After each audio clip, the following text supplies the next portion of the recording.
Hello my dear lovely kids, how are you all? I hope you all are fit, fine and very happy at your home. So today we are going to learn some new अक्षर. हिंदी की वर्णमाला से हम कुछ नए अक्षर सीखने वाले हैं. हमने स्वर सीखा है अ से अह तक. अब हम सीखने वाले हैं व्यंजन, जिसमें सबसे पहला व्यंजन है हमारा क, जिसको हम बनाते हैं एक स्टैंडिंग लाइन से. फिर हम एक छोटा कर्व इधर बनाएंगे और एक छोटा कर्व इधर बनाएंगे, लेकिन इन दोनों को हम यहाँ पे जोड़ते हैं और इसको हम नहीं जोड़ते हैं. देन एक ऊपर हमारी छत बन गई, तो हमने बनाया क. इसको हम कॉपी में भी प्रैक्टिस करेंगे. अब हम बना रहे हैं ख. ख कैसे बनेगा? ये एक छोटा सा स्टैंडिंग लाइन लिया, यहाँ पर एक छोटा सा सर्कल बना के यहीं से एक कर्व ले लिया, या हम कह सकते हैं कि हमने झूला झूला दिया.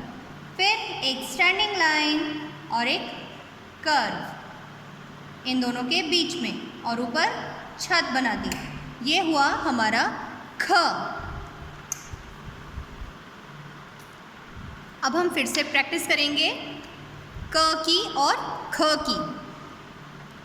एक स्टैंडिंग लाइन, एक कर्व और यहीं से अगला कर्व, जो हमने इसको यहाँ पे नहीं ऐड किया, नहीं जोड़ा, ज्वाइन नहीं किया. ठीक है. देन ऊपर से एक छत बना दी. क से कबूतर, क से कमल और क से कुछ नहीं.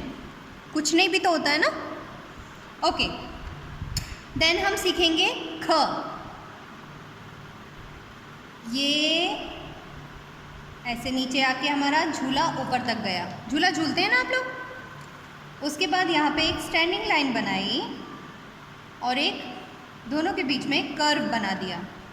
फिर एक छत. ओके. ये हुआ हमारा ख. ख से खजाना, ख से खत. खत यानी होता है चिट्ठी या लेटर इंग्लिश में. ख से खरबूज भी होता है. हमने पीला वाला खरबूज खाया है ना. तो ये हमने दो अक्षर सीखे, क और ख.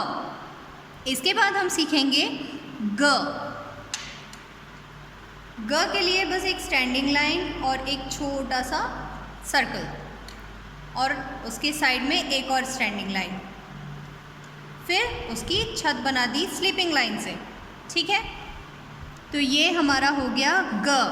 ग से गमला होता है, ग से गणेश जी होते हैं. फिर ग से और क्या क्या होता है, सोचो और मुझे बताना. ठीक है. अब हमने अगला अक्षर क्या सीखेंगे, घ. घ के लिए क्या करेंगे, एक छोटा सा झूला, फिर एक बड़ा सा झूला यानी बड़ा कर्व और एक स्टैंडिंग लाइन. उसकी छत हमने बना दी स्लीपिंग लाइन से. घ से घर होता है, घड़ी होती है. घ से घड़ा भी होता है.